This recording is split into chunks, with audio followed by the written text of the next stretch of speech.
So, quick video today I want to cover with you, and it's actually an important one that a lot of people don't look at, and that's when you're going to financing and how much loans that you can actually get in your name.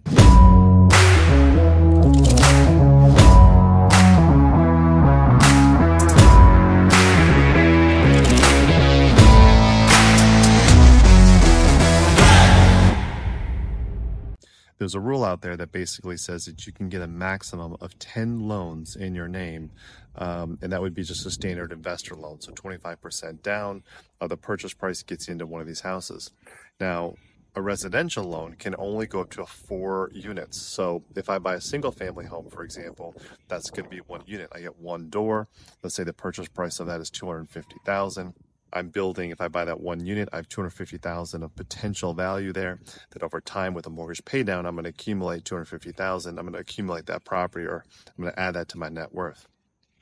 Different than that, if I get a duplex and both sides are say $250,000, I'm now buying a $500,000 piece of property under just 1 loan.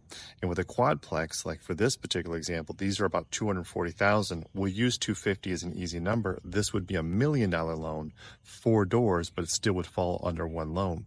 So if I'm going to try to accumulate as many doors as possible, or increase your net worth as much as possible, or the real estate portfolio net worth as much as possible, the best thing you can do is to try to look for quadplexes, 4plexes, 3plexes, 2plexes versus a single unit. If I bought just this unit and I did individual loans on each unit, or if this was 4 single family houses, well, that's 4 loans that are going to be taken away from my 10 maximum that I can do, which means I only have 6 loans left I can do for the max of my real estate investment life. Now, I can get more in other types of loans, but they become a little bit of a higher interest rate, more down payment, and so forth. So when you're starting out, one thing you want to look for, maybe you start off with 1 or 2 single family homes, but then after that, you really want to transition to more of this multifamily type of setup where you can actually do 1 loan, get 4 doors, accumulate $1 million in real estate, $250,000 down payment plus some closing costs and so forth. Over the course of 30 years, I'm going to get this $1 million, basically at a pay down, larger depreciation, all the things we talk about on the channel. I'm going to get that, and that's going to be a lot more advantageous for me than to go and buy just 10 single properties. So I'm going to be able to have a lot more of a real estate nest egg. So something to consider. It's not necessarily for everyone. 4plex obviously has its challenges.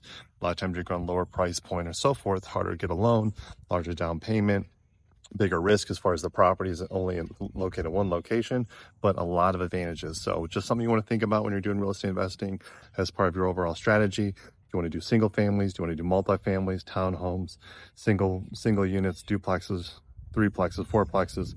We always try to opt for these larger ones whenever possible. Thanks.